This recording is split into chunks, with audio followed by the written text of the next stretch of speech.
Hello, my name is Cynthia Sanabria. I am a student at Chattahoochee Technical College.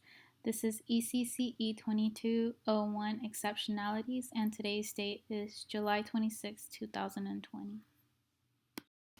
The three competency areas that I have chosen for my PowerPoint are develop behavior management strategies used to prevent or manage inappropriate behavior in young children, identify the types of collaboration necessary to provide early intervention for young children with multiple disabilities, and developing a resource file of community agencies and support groups for students with physical disabilities and health disorders, intellectual exceptionalities, and social emotional disorders.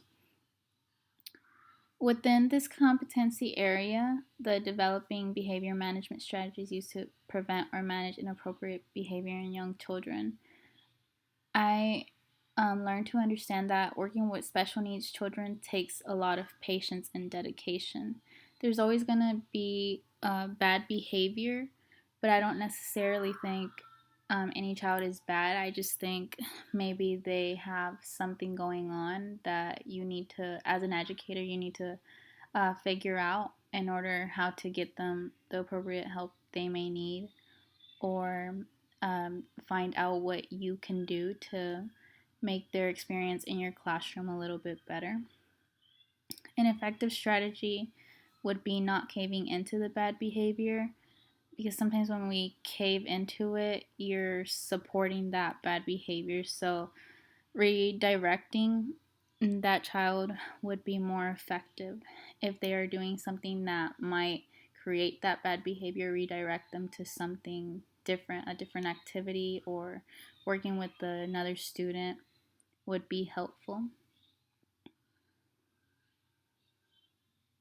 For identifying the types of collaboration necessary to provide early intervention for young children with multiple disabilities, in order to achieve these outcomes, professionals must implement additional support to provide a meaningful and helpful experience for that child. It's important that not only staff members working with the child are accommodating that child to the certain special needs they need to receive, but everyone else as well. The better early intervention we take into action is important so that we can get them the appropriate help that they need.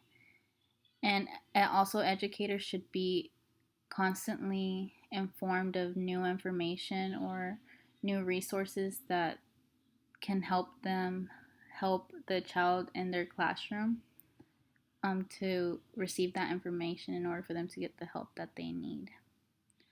Developing a resource file for the community agencies and support groups for students with physical disabilities and health disorders, intellectual exceptionalities, and social emotional disorders is important. By creating this resource file, you will be better informed in general as an educator or a person about different um, different available opportunities outside of your community, as well as maybe within your school, that you can become better informed, learn that information, and share that information with the students in your classroom and their families.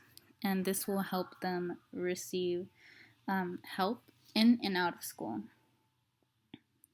The Department of Public Health has a program called Babies Can Wait, and this program begins from birth age to 3. After the age of 3, um, they help you move into your school and find a program within your school that can help you after that as well. So they don't exactly just leave you after you are done with them. They continue helping you find another resource or way of help for your child. The competency areas that I have chosen to use within my classroom are developing behavior management strategies used to prevent or manage inappropriate behavior in young children, identifying the types of collaboration necessary to provide early intervention for young children with multiple disabilities, and develop a resource file of community agencies and support groups for students with physical disabilities and health disorders, intellectual exceptionalities, and social emotional disorders will all be helpful in my classroom. Starting off with developing behavior management strategies to prevent or manage inappropriate behavior in young children. And this will help me be better informed as an educator in my classroom, and learning about this competency area will help me find strategies that will help me run my classroom. And if there happens to be children who have inappropriate behavior in my classroom, it'll help me uh, be able to redirect those children and find a way to better help them, to encourage them to act on appropriate behavior.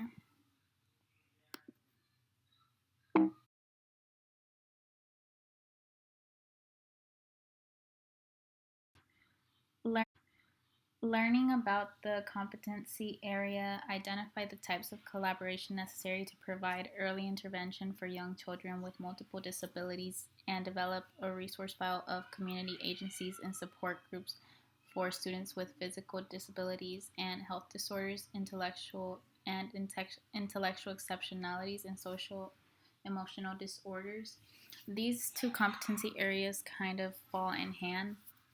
With the first one, it basically just helps you be better informed of how to start early intervention. So providing appropriate information and resources to help the children in your classroom receive the help that they need from the beginning, or whenever you start noticing that disability rising. And then for the second competency area, it helps you create a resource file with the information that you have obtained in order to share this information with your families in your classroom to help them find the appropriate help that they need for their child. Given the variety of combinations of physical, medical, educational, and social emotional challenges that young children with significant multiple disabilities bring to the environment, a diverse set of individuals and discipline is needed to provide this support. Knowing this information within the competency areas has taught me to be more open minded in order to create different types of learning styles for the children in my classroom. Each child learns different, so it's important to not just stick to one learning style, but figure out how each child in your classroom learns best and go from that. Providing different ways to learn the subjects that you're learning about is important.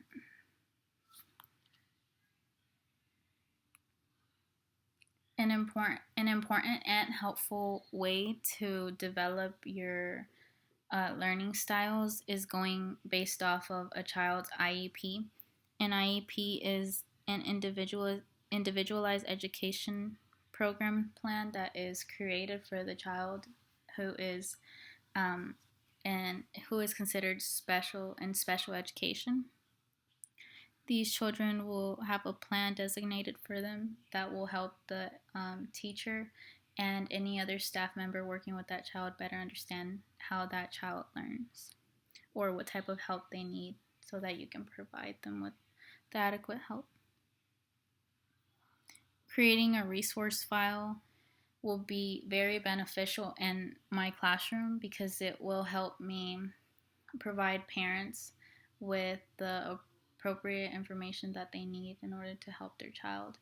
And these type of information um, not only are for in school but outside of school as well.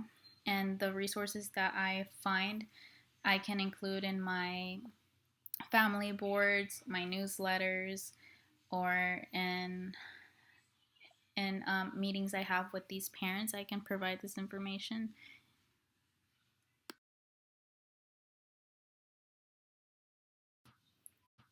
The first disability that I have chosen is the developmental cognitive disability, otherwise known as DCD. And DCD is defined as a condition that results in intellectual functioning significantly below average and is associated and concurrent deficits in adaptive behavior that require special education and related services. People with DCD usually utilize assistive technologies to help enhance their everyday activities and their everyday lifestyle. The use of this assistive technology can help them have better control of their environment and their daily activities. Computer assisted learning and communication is an effective way to assist the children with special needs in the classroom. The students who suffer from DCD will have access to personal support technologies, which will help these children remain on task in the classroom. An example of a assistive technology that the child can use in the classroom is a pictorial communication board. And this pictorial communication board includes symbols or pictures that will help facilitate a form of communication for them and they can better express themselves. So, if you notice here, the pictorial communication board that I have inserted, it has the picture and the words. So the first one is a toilet, and it says, I need the toilet. So if the child has a difficult time speaking or with language, they can point to that specific toilet picture and they will let you know that they need to use the restroom. Or, for example, if they point to the cup filled with juice that you see on there, it says, I am thirsty. They may be thirsty, they point to it, and then that will help them communicate better with you.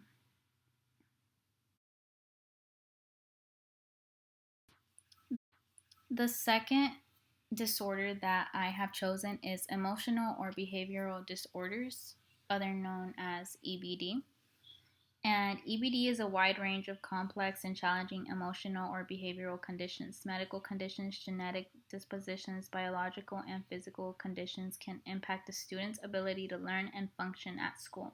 A student who is specialized A student who needs specialized services for emotional or behavioral supports may be considered for special education under the EBD category. Common signs of EBD may be hyperactivity or a short attention span. They can have problems with aggression or being easily withdrawn, and it can create a lot of tantrums for them as well. So inappropriate behavior. Having a child with EBD in your classroom may be difficult because they can have behavioral problems or they may have signs of depression, eating disorders, and anxiety. And as an educator, it's important to find creative ways to help these students have an easier time learning in your classroom. One way of assistive technology for EBD would be to create a behavior chart for that child. So you can either have a behavioral chart for the whole class or an individual chart for each child. And the one that I have provided here is a personalized one for each child. So each child would receive a personal behavior clip chart. And in this behavior chart, as you can see, it has an area for great job, good job, ready to learn, a warning, and a loose privilege. And I think this is a really good one because it gives a lot of opportunity to fix the behavior, but it's very straightforward as well. And it'll give the child time to fix that behavior as well. And then I also provided a vision board where if the child is having a difficult time expressing themselves or understanding their behavior, they can point to this chart, and they can say, they can point to it and let you know that they feel angry, they feel sad, they need to take a break, or they need to step out of the classroom, or if they're feeling sick, tired. So that way you can better understand what's causing this behavior. And this might help with the behavioral problems within your classroom. Another assistive technology for EBD would be to create an activity using paint.